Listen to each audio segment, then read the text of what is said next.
Hello, everybody, and welcome to Empower Hour. It is Tuesday at noon. You are here with our empowering panel, Coach Amy and you like that? There's Coach Amy here and Coach Angelito. I'm Coach Jim. We are your Empower Hour people. And before we get started, I'm going to tell you today we are going to talk about stepping into your power by stop caring about other people's opinion of you. We live in such a social media world, and so many of y'all think about that you have to make everybody happy, you have to care about those other opinions, when what's really there is being true to you. And as coaches, we're going to talk about how each of our respective coaching program has a potential to have you step into your power in this 2023. But before we get started, we're going to begin with a question. And Coach Amy, should we have you do the question first, since that just drives you crazy all the time? And the question for today is, what empowers you today? Ooh. What empowers me today? One of the things that really I find at the moment is empowering me is leveraging cycles. I was just sharing this with somebody else. She was talking about consistency and that she felt she couldn't be consistent. And I relate to that quite comfortably. And she was really quite derogatory about it. And so for me, one of the greatest empowerment tools in my toolkit is self-compassion, radical self-compassion. And so it doesn't matter what I'm doing, coming with an acceptance and a love and appreciation of myself. And then leveraging cycles, whether that's my menstrual cycle or the transit cycles of the planets at the moment are the two that I am really leaning into. At some point, I imagine I'll lean back into the seasons, but there's a bunch of cycles that we can leverage. And so for me, recognizing it's almost the essence of this too shall pass. It's like this energy. And at the moment, I must admit, I am loving where the transits are, where the planets are in terms of the impact they're having on me and my energy. I don't know that I want this to pass, but at the same time, there is an element of me that's like, I'm getting tired. Like this constant stream of energy coming through me at the moment, every single planet is activating something on my chart. So I've got this massive energy surging through me, which is quite empowering, but it's also starting to be, it's like, okay, we're done now. Like, can we get to where I've not got everything impacting me? But leveraging that, I wake up in the morning, I look at my transits, I generally look at my menstrual cycle. I didn't this morning, we're away, and I forgot my temperature armband, which I'm really pissed about. But in terms of empowerment, they're the two things that are empowering me the most, is looking at where am I, what's my energy at, and then how do I want to leverage the day? Brilliant. Coach Angelito, Cool. and do you notice how serious she is today? Coach Amy? I kind of like It's this. the echo. It's the echo of the echo is very unique, and you don't have your massive barrel. I'm gonna take Angelito's terms on this, because we were talking before the show.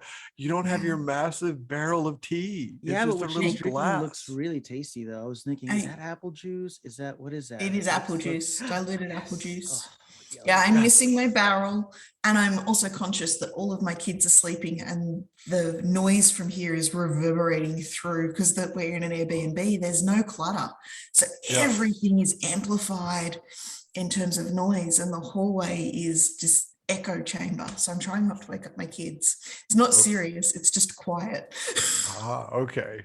So Coach Angelito, what empowers you this incredible day of January 2023? What?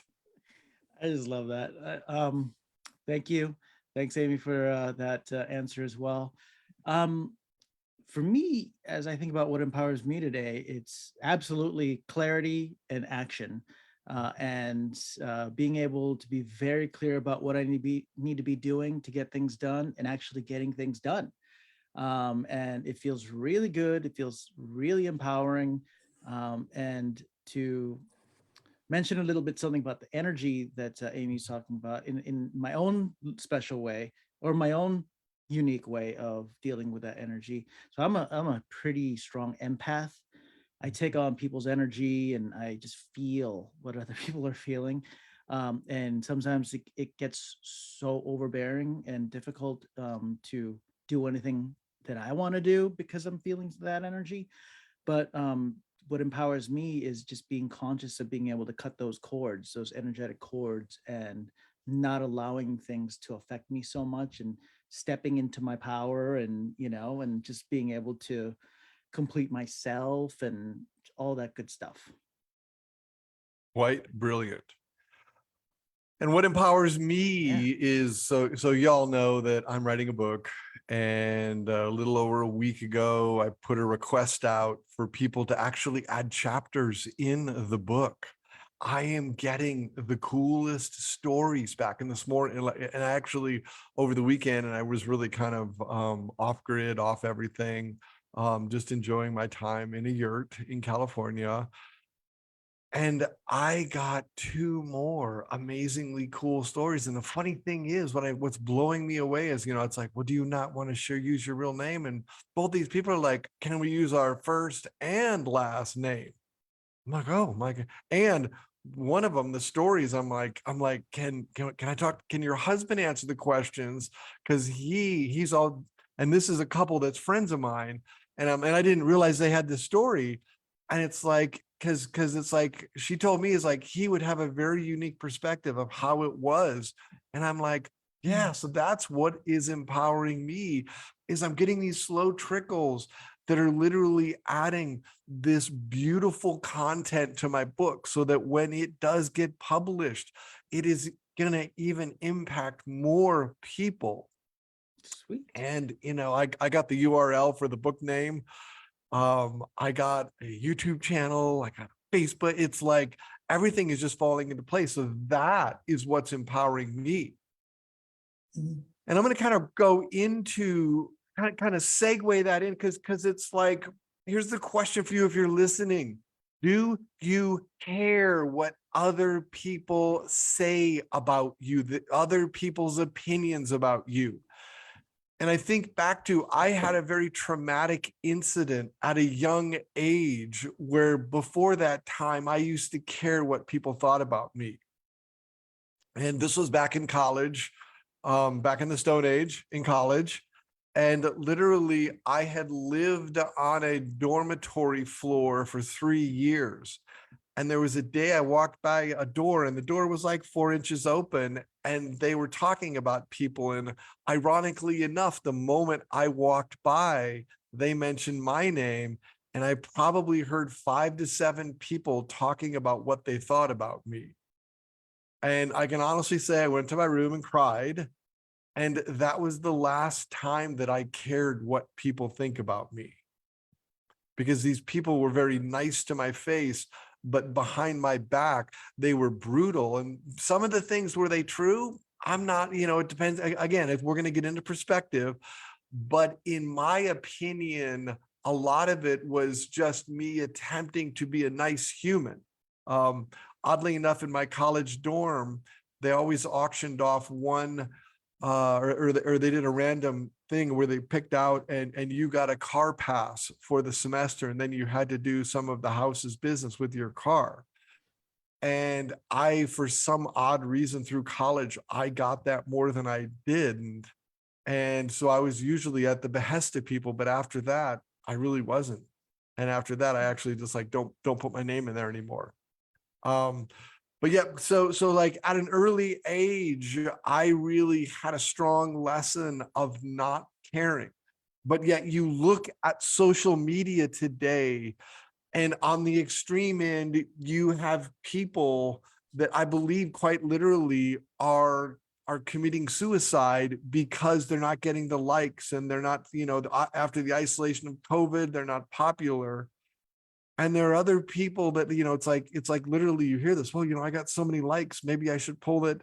And it's like, what can we do to authentically step into our power where we give up caring about other people's opinions? I want to open it up to the panel.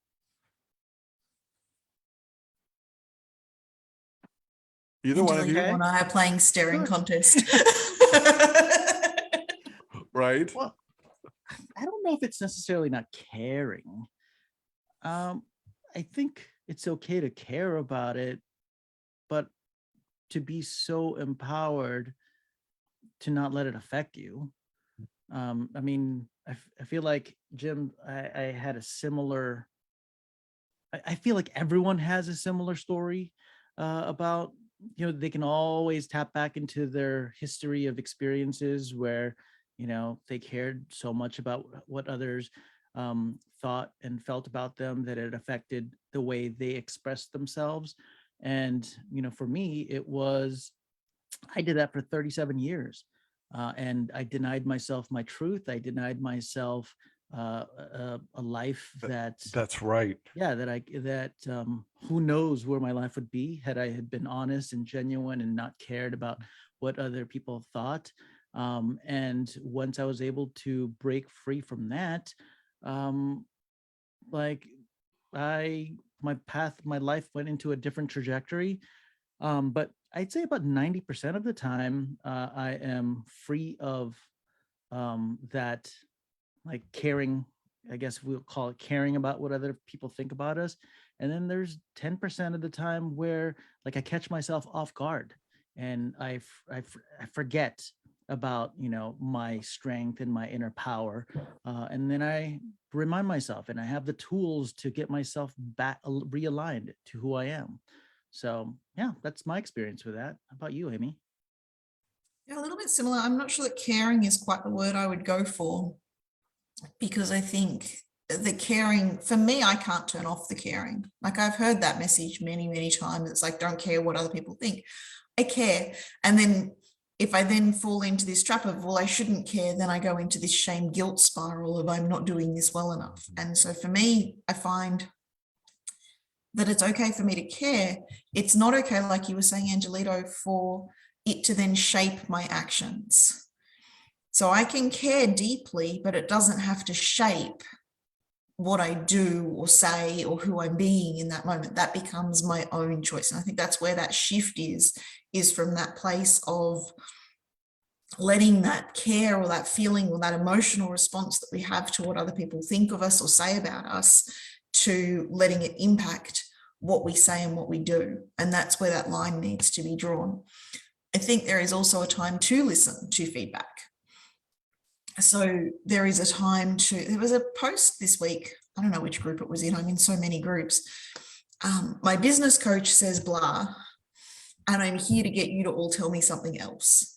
And instantly I'm like, well, if you've got a business coach, why have you not hired a business coach that you trust and that you're willing to follow? Like if your business coach isn't giving you advice that you like, have the conversation out with your business coach. And if they're not aligned, find a different business coach.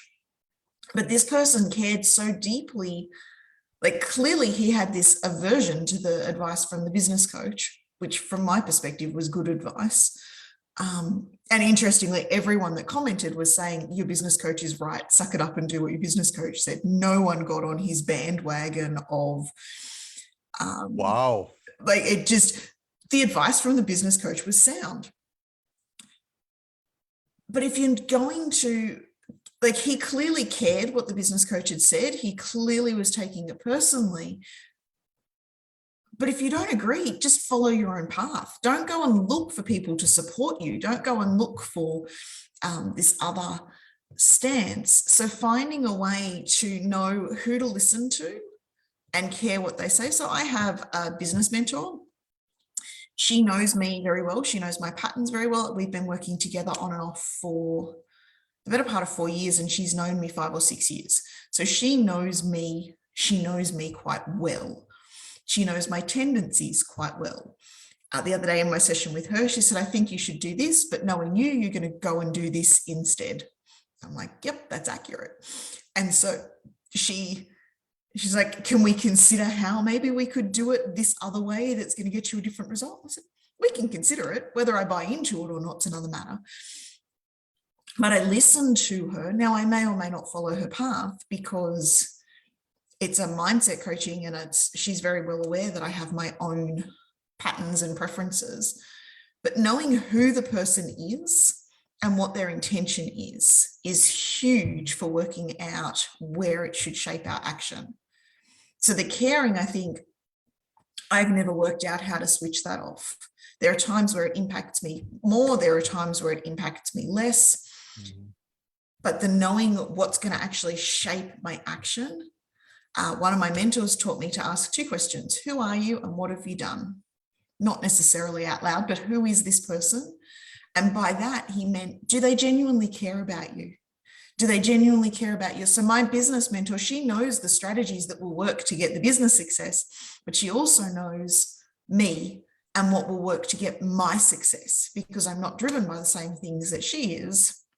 And so she's like, okay, if this is the outcome you want, then this is what you have to do. And generally my answer is, well, that's not the outcome that I care about. This is the outcome that I want. What do I do to get to that? So who are they? Do they genuinely care? Do they genuinely know you? Do they know your patterns and preferences? Do they allow you to be unique? Yeah. And then the second is the what have they done? Because if they haven't got the results, then they don't get to. My mother is dreadful for giving driving advice. She is a woman that's never had a driver's license. And Oh my the woman gosh. is not really, she's a person that's never had a driver's license, because it wasn't the way I just said that. I'm like, that just sounded way more sexist than I meant it to. She's somebody that's never had a driver's license. Who is she? Yes, she genuinely cares. Yes, she's genuinely coming with good intent for the most part, but what has she done? She's never driven a car with Wow. like on main roads with a driver's license. She's not who I'm Wow. listening to for driving advice. That makes sense. You know, So and that's, I care about what she says and I care deeply what she says. But in terms of will it shape how I get on get in the car and drive? No, I have 20 more years driving experience than her. I'm going to trust me, not her. that makes In that so much space. sense. Mm. And if we think about it, thousands of years ago, when we lived a very tribal life, we had to care in order to really survive and to Let's say, if I thrive back can, then. Jim, we had to Yep. conform to survive. Yes, we had to conform. But there's a measure of that today. And yet, if you think about, because one of the questions that I would ask is, who are your mentors or who are your heroes? And chances are they do not conform. And those are the ones that along the way have developed that non-tribal mentality. They're the ones who stand out, and they're the ones who literally, I don't really think they fit in. And I almost, part of me, I do a lot of work with Burning Man, and if none of you know what Burning Man is, you got to take a look at it. One of the things about Burning Man, I've talked to a number of people. I've been there for 10 years, and I've been working as a contractor, I want to say, for 4 or 5. People have told me, it's like, Jim, one of 2 things. People either, and the conversation happened the last few days also, people either like you or dislike you. And personally, I don't care, because I know what I need to do my best job. And at a little regional burn, I'm stepping into a leadership position, and I'm actually training people. And one of the things I said to these people is, I'm not training you for this job. I'm training you to be a leader in your life. And oh, by the way, it's going to make you a better shift lead. But first and foremost, I want you to be a leader in your life. And this is going to be one of the things, is literally stepping into your greatness. You may not fit in, and that's okay. Especially because we live in a society where the pressure to conform has so many people stuck today. Mm. Well, can I address something that you mentioned earlier? Please. Because you mentioned something about social media and people doing horrible things to themselves because of things that they see and experience on social media. And I feel like when people are out of alignment and out of their personal empowerment, it's not that like that people are attacking them directly. I feel 90% of the time. I think what's happening is that people are creating stories inside of their head, and they're caring about what they think people think about them, instead of what's actually happening. And they make up this not crazy, but this intense situation inside of their heads that Like an Possibly. intense negative story inside of their head, story, maybe? yeah, that potentially is not true at all. And my solution to that, or my advice to that, is, and something that I address in my own program, is to tap into your own inner mentor, tap into your own, find your own inner coach, your own inner sage, and work from that. Like, again, same How thing with, does, my message about becoming your own boss, tap into your yes, own inner boss, yeah. and go and work from there.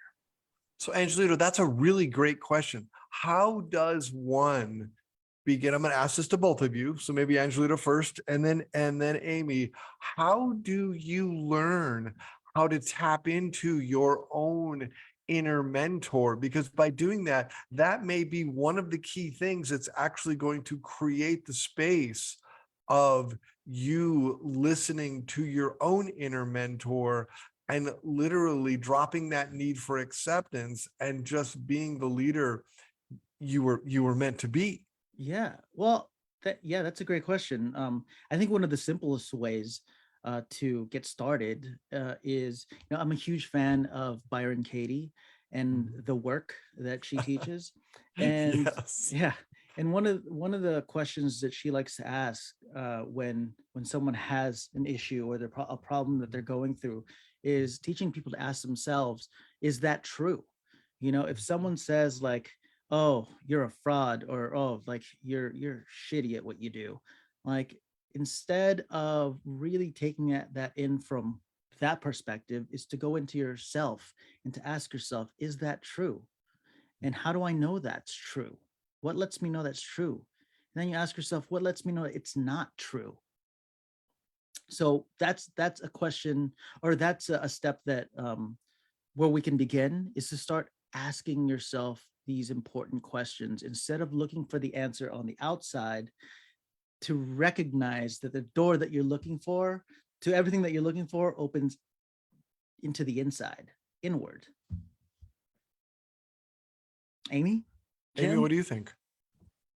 Yeah, so Jim, you said dropping the need for acceptance. The first thing that I see in that is that it's not necessarily dropping the need for acceptance, but rather meeting the need for acceptance ourselves. So one of the reasons that the words that other people say get to us so quickly is that we're not meeting our own needs. And we do, I love the, is this true? Because we're buying into the narrative. Now, sometimes it is true, and there's something there that we need to face, and there's something there that we need to address. So recently I had a situation where someone challenged my efficiency as a coach, and instantly I was able to go, that's not true. Because I've got the reference points, I've got the thousands of hours of coaching, I've got the hundreds of client testimonials that say that I have been the most effective and efficient coach they've ever worked with. So instantly I can challenge the truth of that. But it's not about dropping the acceptance, because I want my clients to accept me. I want my clients to validate. I want my clients to have a great experience. But when I can meet that need for acceptance, for validation, for significance, for whatever it is that I'm craving from the world around me, myself, then it's much harder for somebody else. Like that bucket's full, no matter what the world around me does. So acceptance, I have, I don't know, probably a 90% ability to accept myself. And so someone gives me negative feedback, I can tap into, is that true? And still accept myself concurrently, rather than going down the shame spiral of, oh my God, the feedback. So ineffective coach was one of the things that was said to me recently. And the other one was, you don't listen to other people's ideas. Now, ineffective coach, I could dismiss in a heartbeat. I am a highly effective coach. I'm really good at what I do. There was no question in that, taking on that challenge. Am I closed off to other people's ideas? That one may hold some truth. Yeah. And so I started playing with, how do I become more open to other people's ideas? Do I need to be more open to other people's ideas? Is this something I need to explore? And I explored it quite a bit. So is it true? Maybe. Do I need to change it? Maybe. Can I accept myself even if it is true? Abso-fucking-lutely.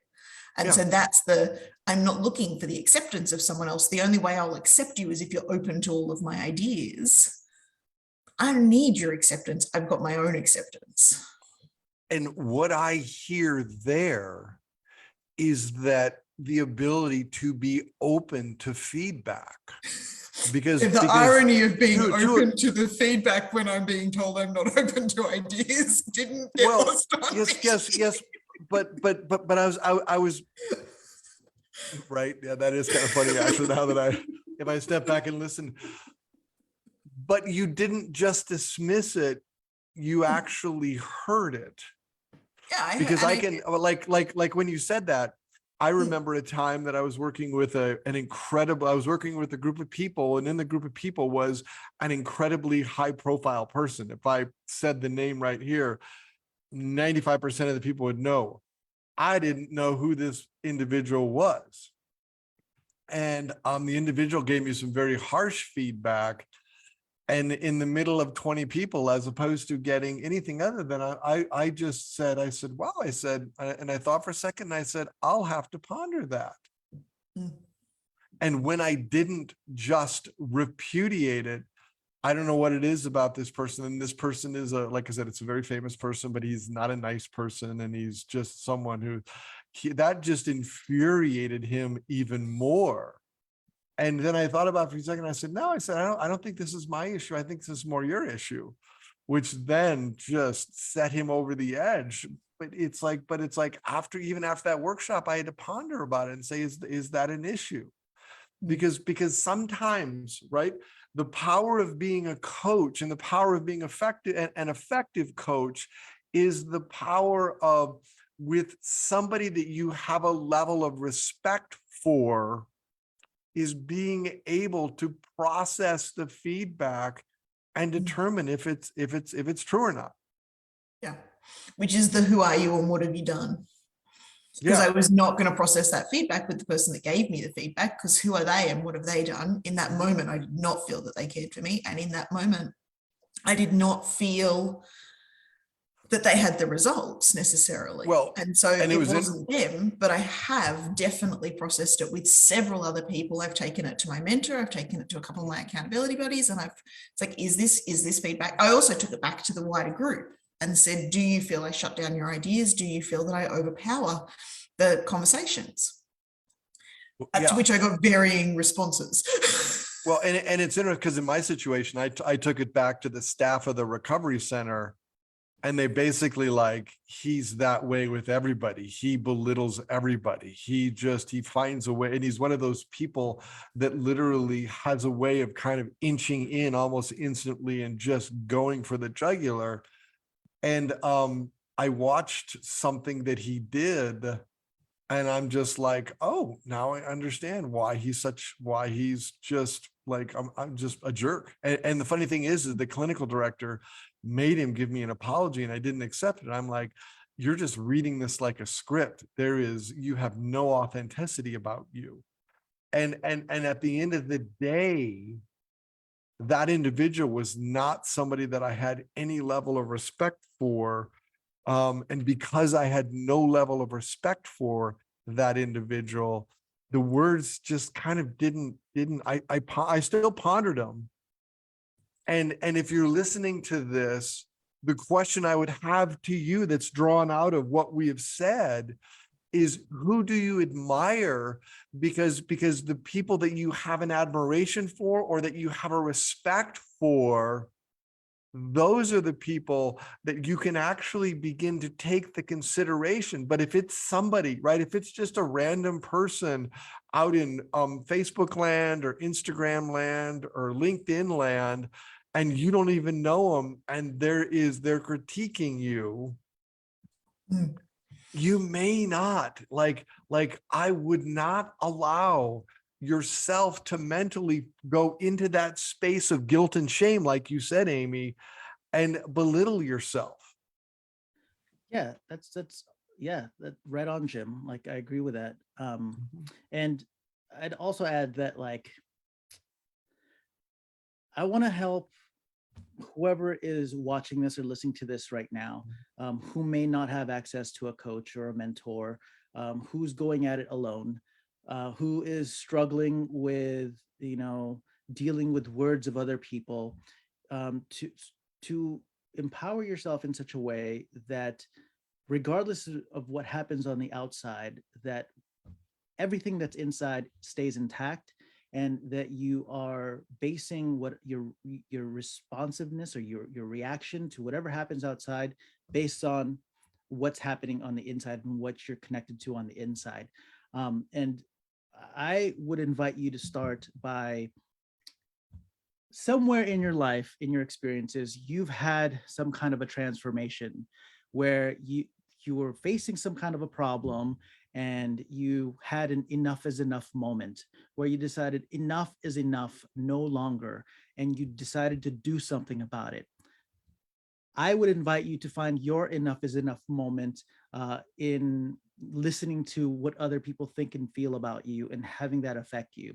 In my experience, growing up in Los Angeles and the first part of my professional life as an actor for 12 years in the thick of Hollywood, I was conditioned to believe what other people and accept what other people thought and felt about me.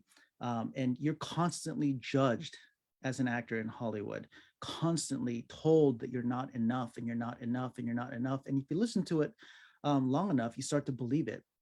In my experience in why I left Hollywood, and I actually just recently shared this, I spent an entire year preparing for a role that I just wanted an audition to be able to audition for.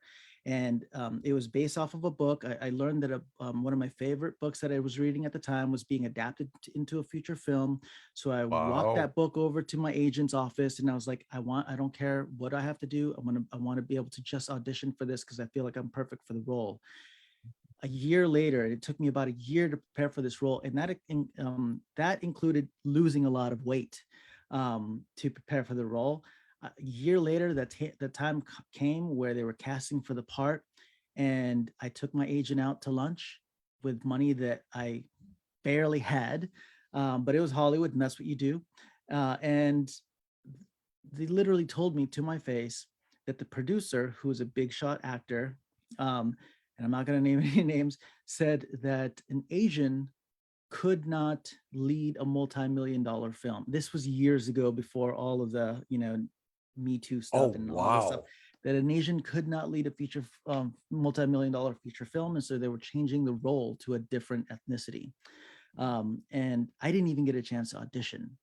And Oh, it was man. that day that I decided enough is enough. I'm no longer going to let someone else dictate my success or be responsible for my success. Any gatekeepers, there are gonna never again will there be a gatekeeper to my success.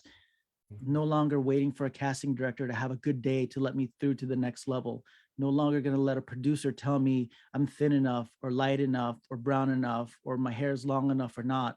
Like, I'm no longer going to let a studio tell me that I can't make them any money.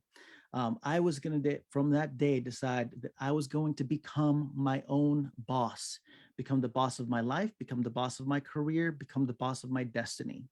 And so I invite you to find what your enough is enough moment is, because if you don't, you're going to keep getting more of the same. So that's what I have to say to that, into empowering yourself. And it takes you. It's not going to be a mentor. It's not going to be a coach. They help. We help. That's what we do. We make Yes. the path much shorter, the learning curve much shorter, but it has to start with you, and you've got to decide.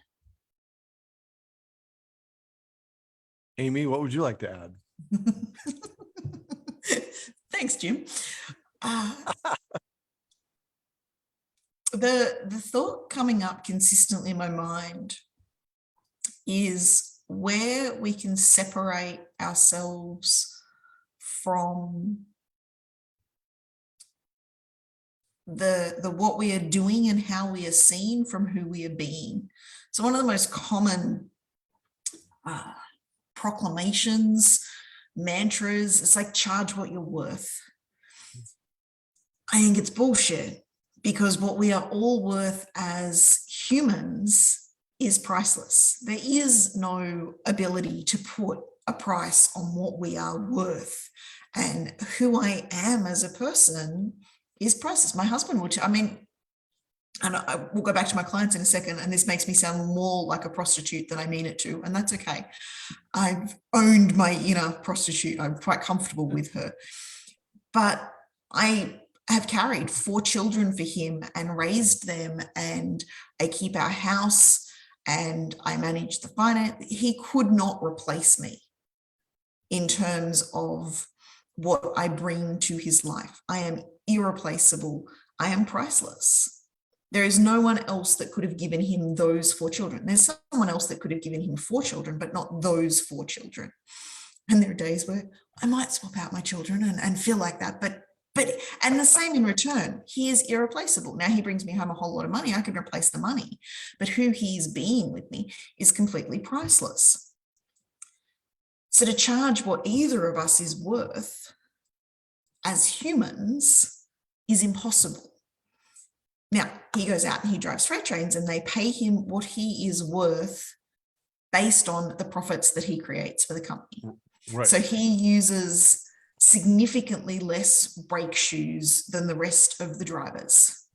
And so they gave him a pay rise, because when you have to change the brake shoes less frequently, he's saving the money. He's never missed a path.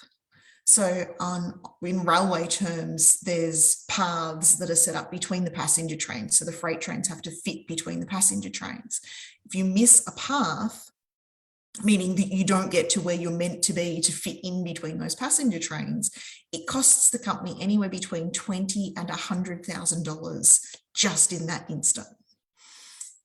He's never missed one, so he gets a pay rise. So he's paid what he is worth in terms of that monetary value. And I think as coaches, in what he's earned, not what he's worth, in what he's what earned, he's as saved demonstrated by his Yeah. actions in life. yes. And so charge what you're worth as a coach is one of the worst pieces of advice ever, because coaches keep telling you to charge what you're worth and you are priceless. It doesn't work. Charge how you can help your clients. Charge what your clients are willing to pay. But when we can separate who we are from what we do, we start to care less about what other people are saying, because all they can see is what we're doing. No one can see to the core of our soul. They get glimpses of it, but no one can see our inner world, even ourselves sometimes. Like there are times where I can't connect deeply into there are times where I can connect deeply into my inner world, but no one is seeing that being. And it's hard to measure. It's not impossible to measure, but it's harder to measure. But what we do, but we get judged on what we can do.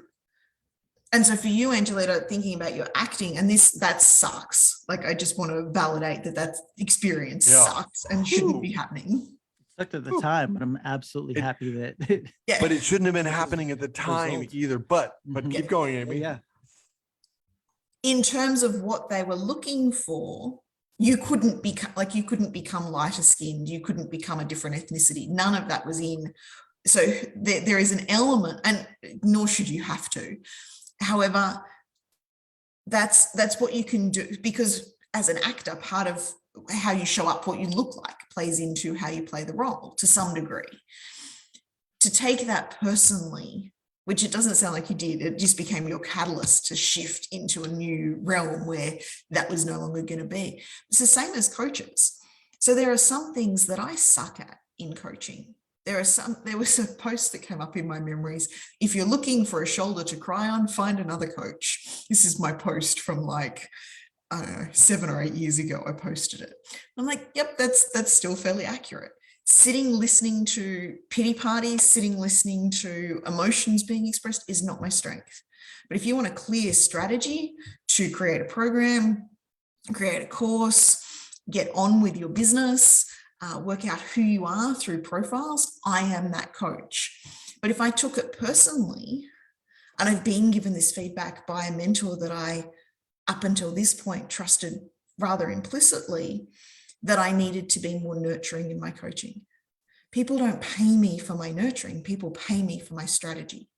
So knowing what, and that's a doing. It's like I could change my doing, I could become more nurturing. And my face expression just then said exactly how much likely that's going to happen, because it's not. Knowing what we're good at, knowing what we want to do, and not being told to do something different to what we want is key to this self-empowerment. Knowing our patterns, our profiles, our preferences, which is my superpowers, understanding all of that and deciding what we want to do and being okay to say, I don't do that. If someone came to me and said, I want a session every week, I just want to talk things through, I want to share my emotions, I want to tell you how I'm feeling about my business, I would send them to another coach.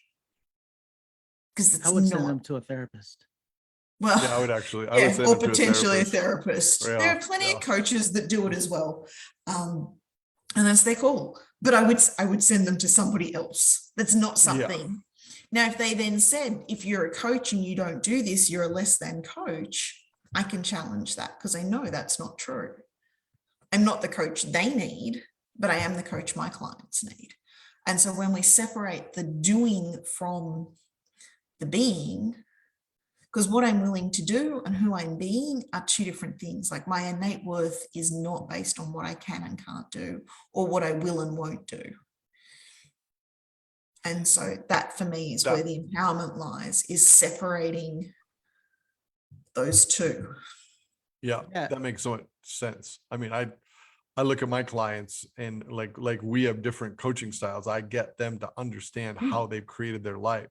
And the deeper they understand that, the easier it is for them to shift behavior and really create an amazing life. Like that is my superpower. And I have the results of hundreds of people. And in the workshops I've led, I have the results of over 30,000 people. So, right, I have that level of confidence there. Yeah. Well, in But the if context, I asked you, if I came to you as a client and said to you, Jim, sorry, I think I spoke over you just then, No, no, it's Angela. okay. If I came to you, Jim, and said, I want you to help me lay out the strategy to do anything, Yeah. your answer would be no. No. And so No. I do a blend of both the strategy and the mindset elements, but predominantly I operate in the strategy, particularly where I'm working with people in business. It's the strategy and navigating the models and the communication and the marketing and the services and all of those kinds of pieces. It's a very logical space rather than the emotional space. But I know that of myself, and I don't take it personally when someone says, you're not nurturing enough as a coach. I'm not nurturing enough for you. Go and find someone that is. Yep. I think Angelito, we transitioned into the context of coaching. and we no, have, no, which is great, which is cool. And Mhm. what Amy was saying about when clients come to you and say you're not whatever enough, yeah, that's why we only work with who our magic works for. We're not here to work and serve everyone, and we're here to serve. Well, for me, at least, I can speak for myself, is that I know exactly who my magic works for, and I know exactly who my magic does not work for. And nurturing is that they don't come to me for nurturing; they come to me to help them solve a specific problem, my specialty, right? And we're not going to get into specialty or what we offer and all that stuff, but like when people come to me, they know exactly what they're going to get, and I know exactly what I'm going to give them.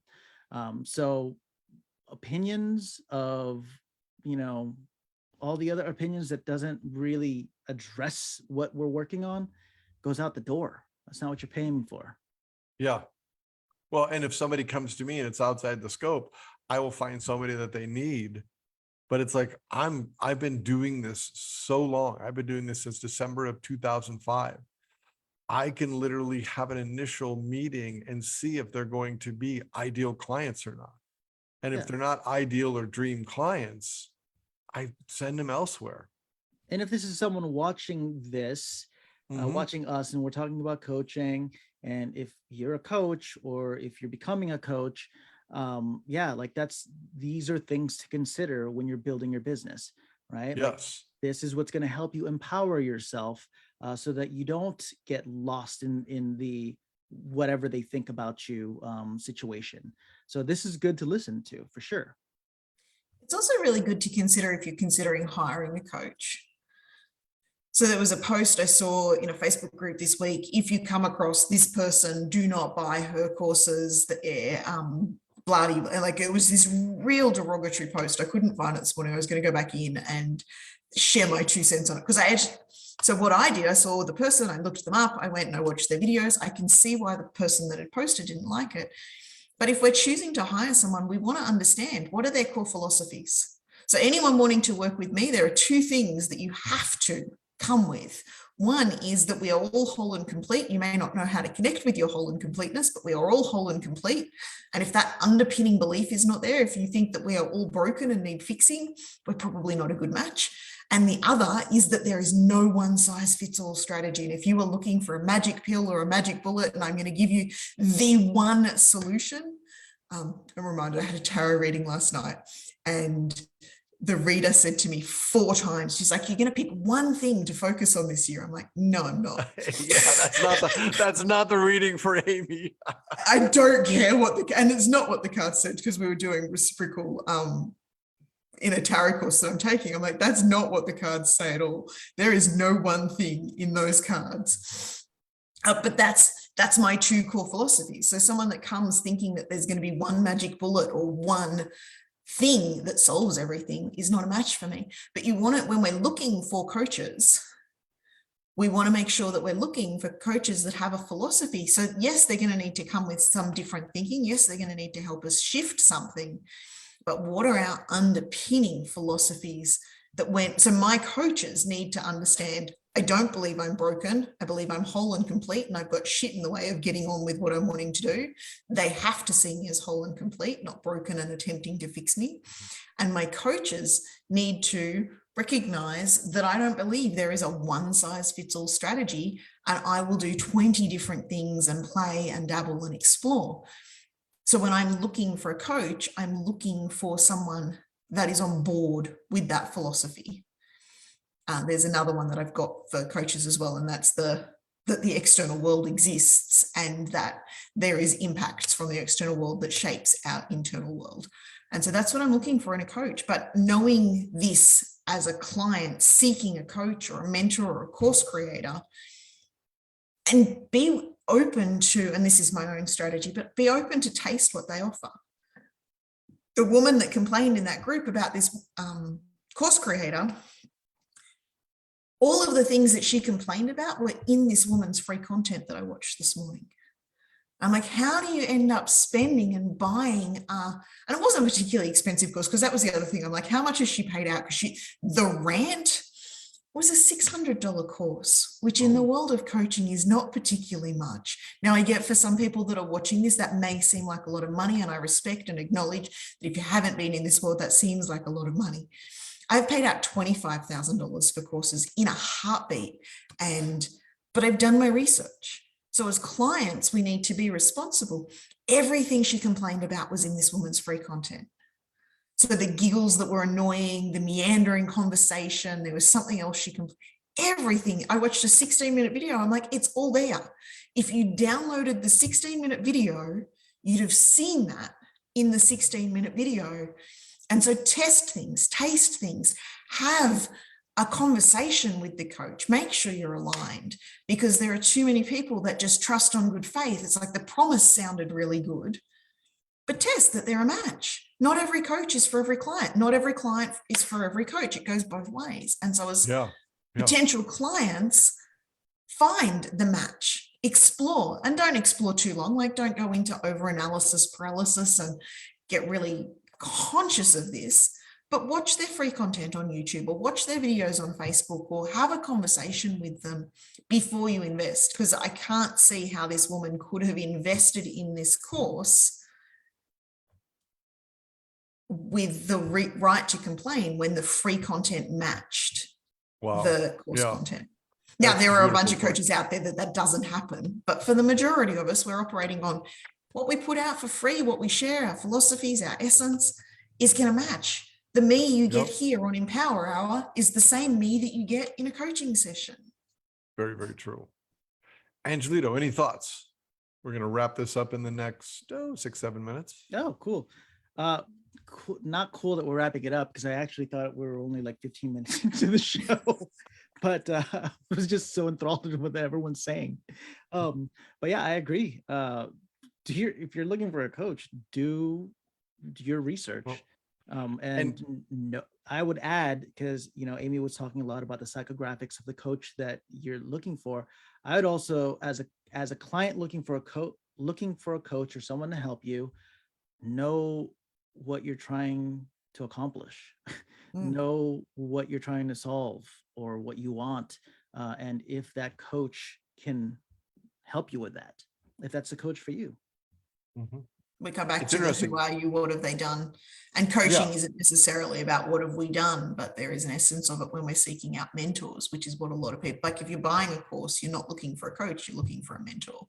Right. Someone Yeah, with that but roadmap. but I do want to add to that too, that like the word coach for me can mean, for me, coach, come on, what is that, right? Like it's such a word that you can apply so many things to.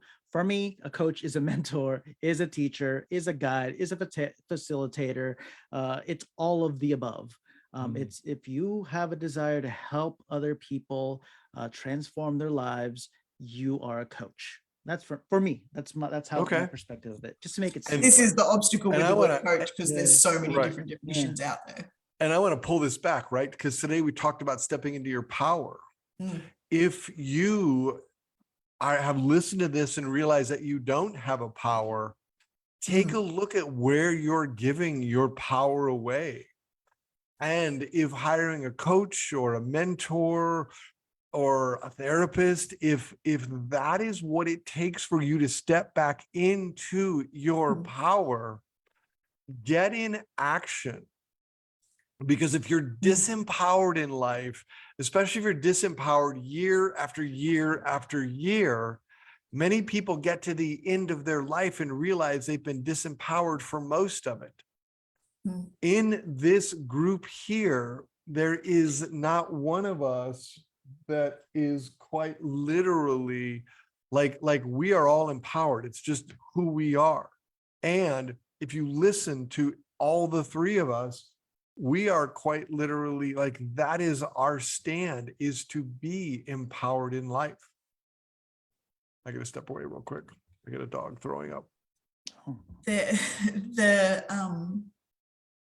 The stepping into being empowered, which I think for all of us has been a journey. I just want to point out that none of us started empowered. None of us came in, and we've all shared stories, just even in today's conversation, of how we were giving away our power and how we were not in that space. And so it was a journey, and I don't think any of us did it alone. I don't want to speak for the others, but I know for me, I did not do it alone. I needed mentors, coaches, guides, books, courses. There's a whole pile of things that I tapped into. I didn't do it alone. Choosing the people to come on the journey with you is key. And for me, that is how, before I knew how to empower myself, I needed somebody else to remind me that I was empowered. Wow. Yeah. See, for me, the example I give, I did that by myself. It was like, and because it took me so long, that's the core reason that I coach, is because I can help people get there quicker.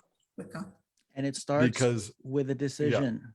Like it starts with a decision. If you're going to walk the empowerment path, it starts with making a decision and committing to it and walking the path and not looking back. You may fall off here and there, But once you become aware that you're on a path, Mhm. you can make another decision to hop back on.